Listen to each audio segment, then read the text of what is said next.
Welcome back to Echo Mind Documentaries. If this is your first time here, subscribe, like, share, and turn on notifications so you never miss a story. Every 10 seconds in China, a bulldozer tears down something that took 1,000 years to build. Not ruins, not rubble, homes, communities, a way of life that cannot be rebuilt with money. Imagine waking up one morning to find that the world has decided your life is an obstacle, that the place your grandfather was born and his grandfather before him is now scheduled for demolition. This is not a story from the past. It is happening right now. There is a kind of silence that does not belong to peace. It belongs to things that have been erased. You find it in the spaces between glass towers, in the dust that settles where a courtyard once stood, in the face of an old man who no longer has a direction to call home. China is moving faster than any civilization in recorded history. In the last 4 decades, more than 500 million people have been relocated from rural communities into sprawling urban centers. Cities like Shenzhen, Chongqing, and Zhengzhou have devoured the surrounding land, absorbing village after village, consuming centuries of living culture in a single generation. The official word is development. The official story is progress. But in the fields and the forgotten lanes, in the ancestral halls that now sit behind locked fences waiting for the wrecking crew, another story breathes quietly, one of loss, one of people unmade by the machinery of modernity. These are not ruins from ancient conquest. These are places where people cooked their meals last year, where children played in the same courtyard their great-grandparents once played in, where the bones of ancestors rest in the soil, and where the land itself carried memory in a way no apartment building ever can. Africa knows this story. The continent that built the pyramids of Meroe, that gave the world Timbuktu and Great Zimbabwe, knows what it means when the powerful decide that your history is expendable. When the old is torn away not because it failed, but because someone decided the new needed more space. In China's urban villages, they call the displacement process Changzongchun, the village within the city. These are pockets of old life that have been surrounded on all sides by the advancing city, isolated, left to deteriorate, and then quietly condemned. The residents, many of them families who have farmed the same land for generations, are offered compensation and told to move. Some resist, most eventually go, and what they leave behind is demolished before the season changes. In the Guangdong province alone, over 100,000 ancient villages were recorded in the 1980s.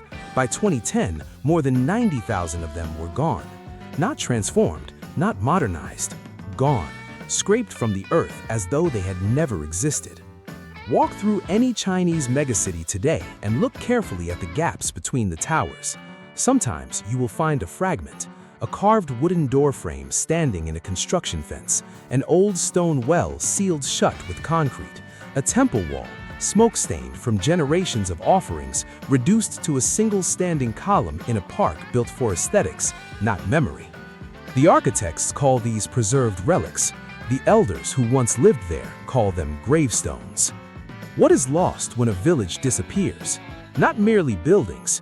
Villages are living archives. They carry the knowledge of how to read seasons, how to brew medicine from roots, how to mourn the dead in the specific dialect of a specific place. They carry songs that were never written down. They carry the names of rivers that have since been rerouted.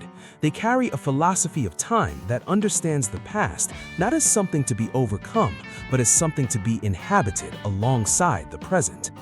Confucius taught that a society without memory is a society without foundation. He walked through the villages of his age and found in ordinary life the architecture of virtue, duty to elders, respect for ancestors, the belief that the living are always in conversation with those who came before. That philosophy did not survive in texts alone. It survived in the arrangement of a courtyard, in the position of a doorway, in the particular way a family altar faced the morning light. When the bulldozer takes the building, it also takes the philosophy. It takes the arrangement. It takes the orientation. And no museum can fully restore what a living village contains. Across the continent of Africa, Scholars and community elders have long spoken of this specific wound, the difference between a people who have their roots intact and a people who have been severed from them. There is something in the human spirit that requires a place, not just shelter, a place, a location in the world that says you belong here, your people have always been here, the earth beneath your feet carries your name. China's modernization has produced extraordinary prosperity for hundreds of millions. No one can dispute the material achievement. But prosperity and rootedness are not the same thing. A man can live in a 40-story apartment with central heating and a high-speed internet connection and still feel a grief he cannot name. Because somewhere beneath the city, in the soil under the foundations of a building he will never enter, lies the courtyard where his grandmother prayed. Some villages have fought back. In places like Wukong in Guangdong, residents organized against illegal land seizures and demanded accountability from local governments.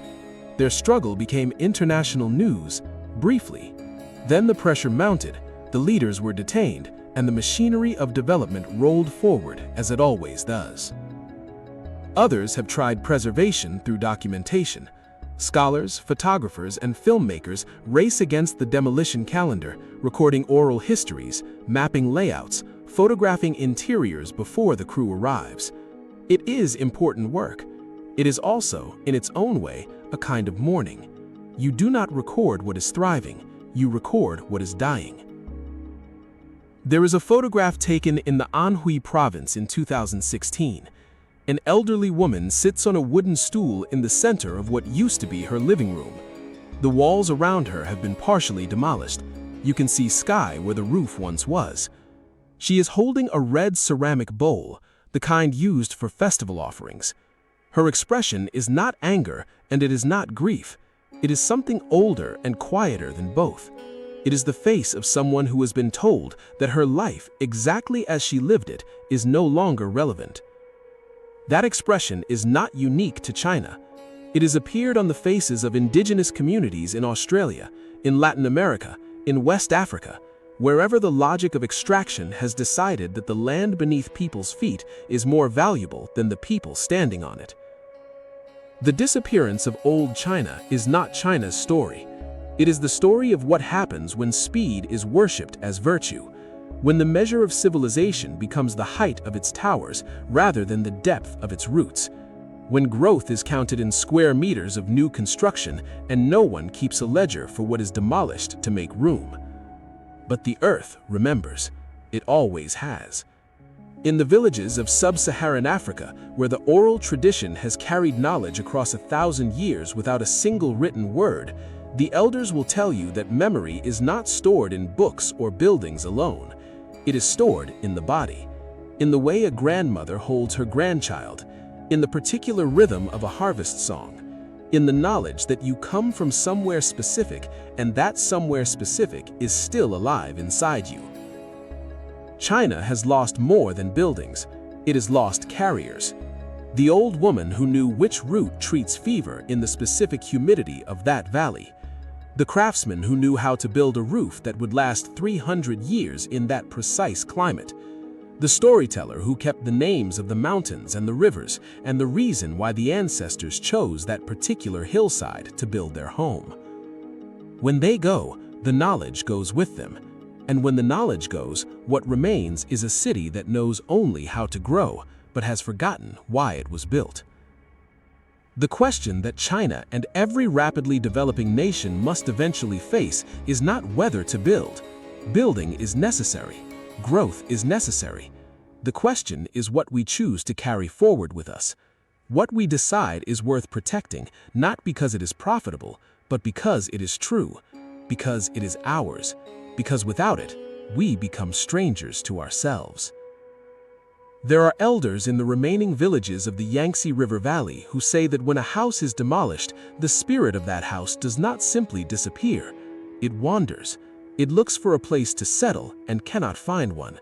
And the family that lived there carries that wandering spirit with them wherever they go, into the apartment blocks, into the factory dormitories, into the silence of a modernity that has no room for ghosts. Perhaps that is what we feel, watching the skylines rise and the old lanes crumble. Not just the loss of architecture, the loss of a conversation between the living and the dead that was still ongoing, that had been ongoing for thousands of years, and that was ended not by time, but by a decision. The question is whether we still have time to make a different one.